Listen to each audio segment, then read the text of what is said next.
The Santiago Bernabeu holds its breath. 100,000 souls packed into this cathedral of football, and not a single one dares to exhale.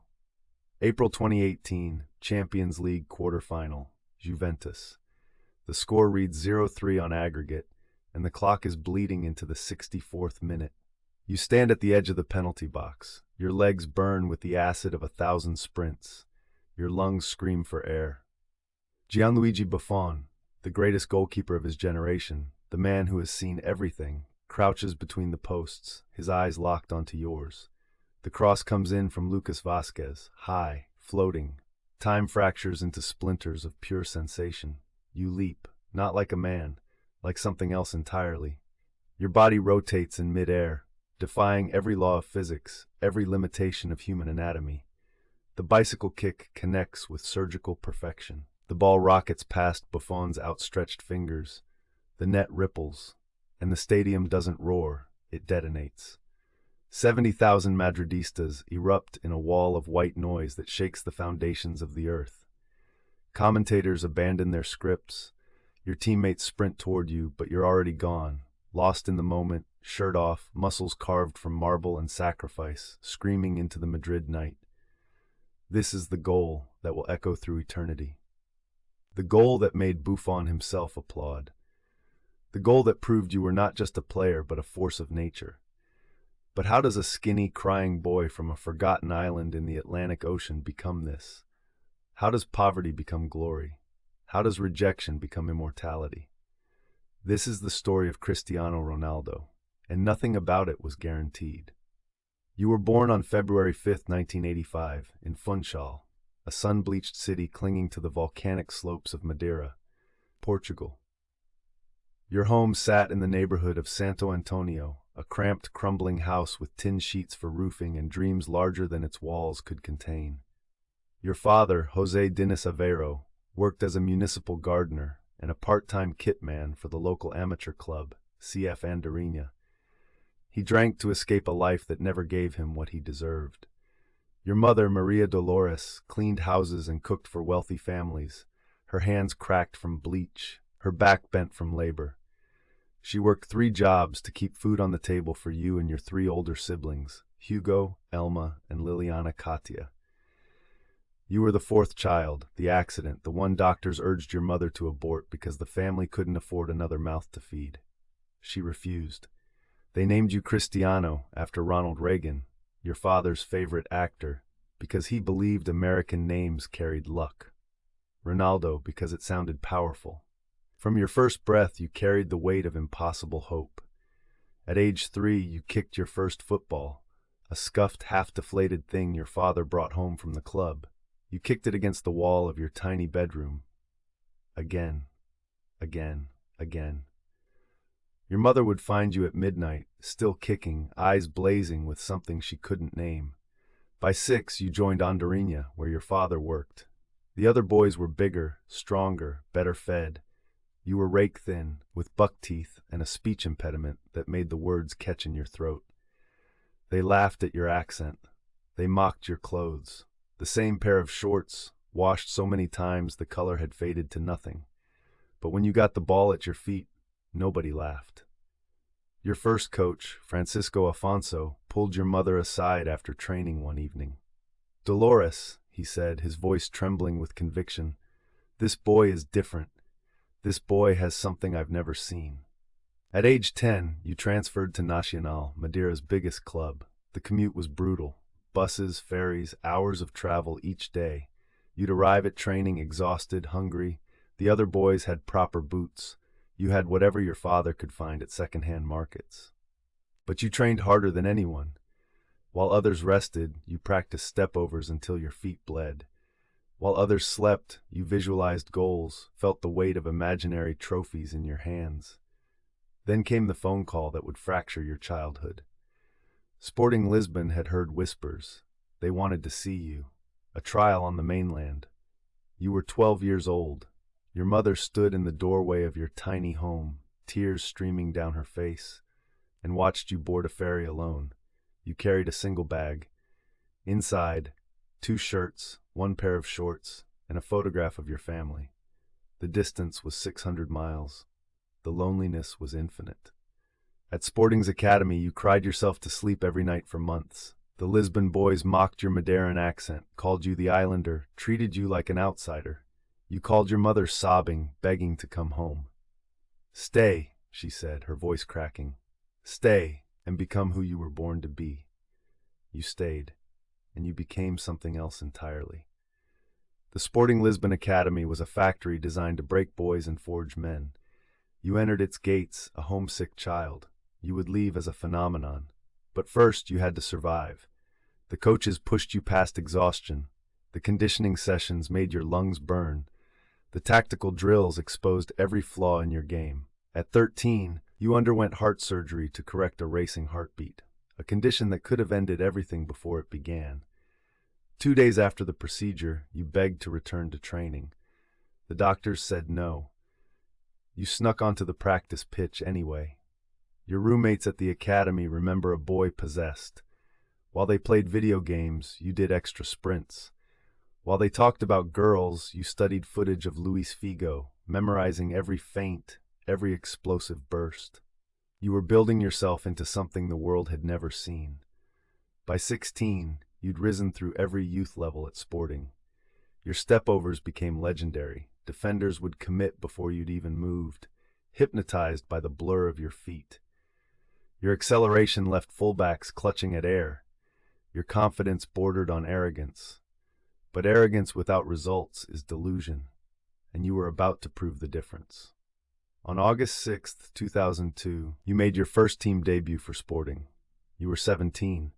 You came on as a substitute, and within minutes you'd nutmegged 3 defenders and forced a save that made the home crowd gasp. The Portuguese newspapers asked, "Who is this boy from Madeira?" Then came the friendly that would rewrite your destiny. August 6, 2003. Sporting Lisbon versus Manchester United. The English giants had come to inaugurate Sporting's new stadium, expecting a routine victory. Instead, they witnessed something inexplicable. You destroyed them. Left-back John O'Shea couldn't get near you.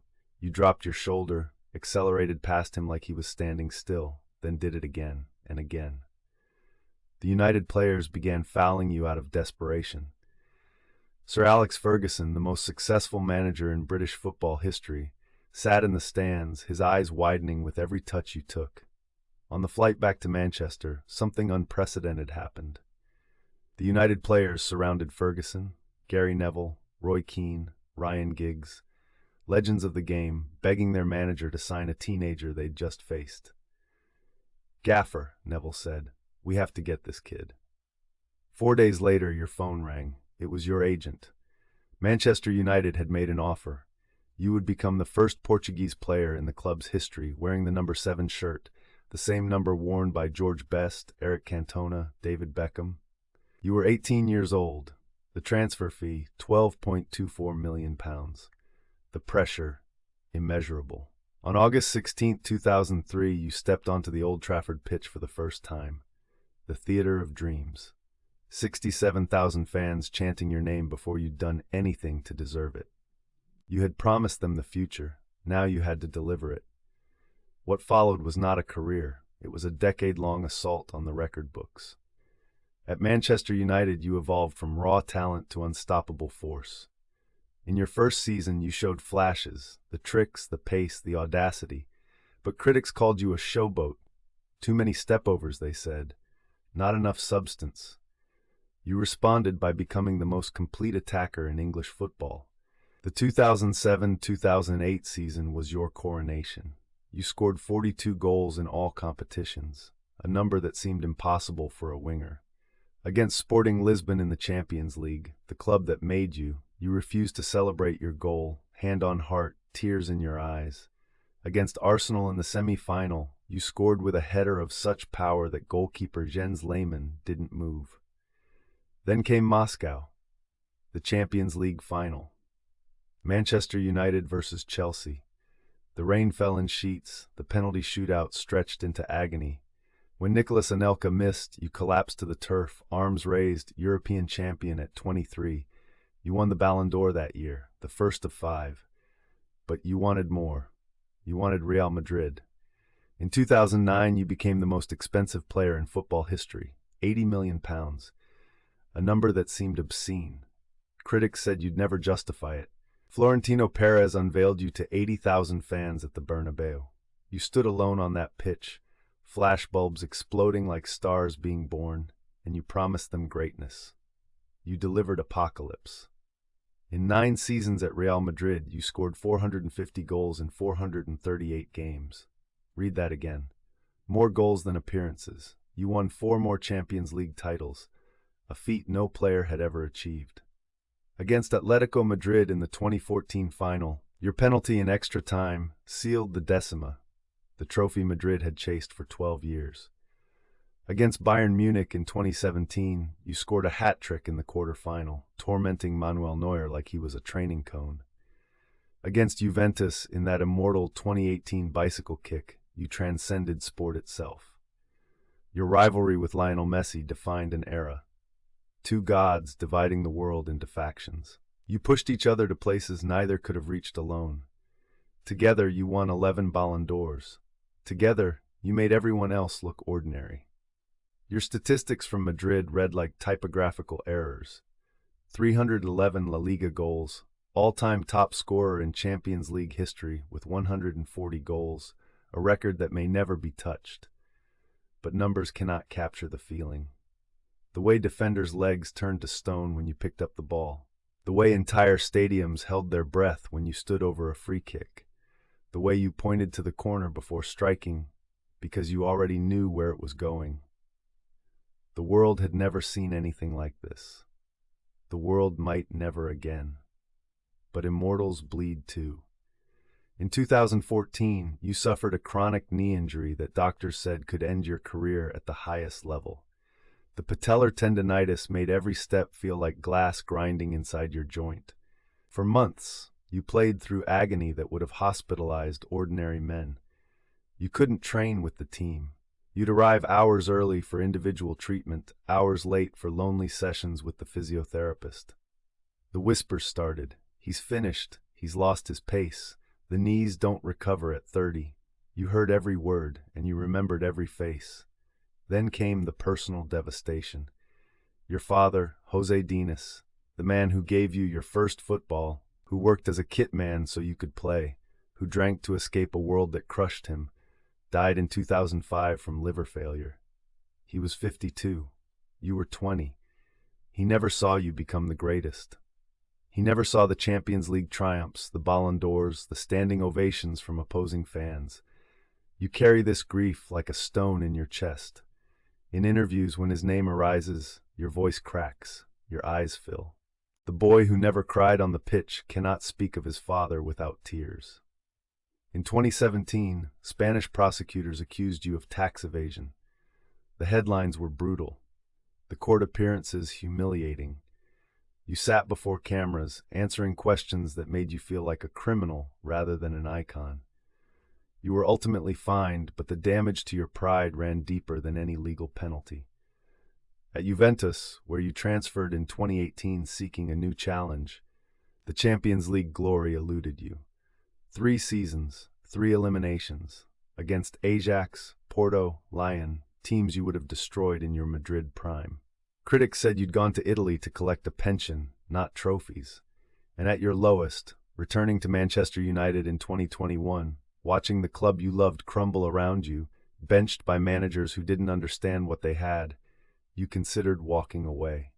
The joy had evaporated. The purpose had dimmed. But you didn't quit. Because quitting was never in your vocabulary. Because your mother's voice still echoed, stay and become who you were born to be. At 39, you still train like a teenager. You still believe. You still chase what others would call impossible. That is not stubbornness. That is faith. When the historians write the story of football, your chapter will consume more pages than most players' entire books. You didn't just win trophies. You redefined what winning meant. 5 Ballon d'Ors, 5 Champions League titles, 7 league championships across 3 countries, over 900 career goals, the most in the history of professional football. International goals, you hold that record too. 130 goals for Portugal, a number that sounds invented. You transformed the modern athlete. Before you, footballers trained hard. After you, they built laboratories around their bodies. Cryotherapy chambers, personal chefs, sleep scientists. You showed that longevity wasn't luck, it was engineering. You proved that a poor boy from a forgotten island could stand on the highest summit on Earth and refuse to come down for 2 decades. In Funchal, they named the airport after you, Cristiano Ronaldo International. Children in every continent wear your number, practice your celebration, dream your dreams. You opened academies, funded hospitals, donated millions in silence, because generosity to you requires no applause. Generations from now, when new stars rise and the commentators search for comparisons, they will say the same words. He reminds me of Ronaldo.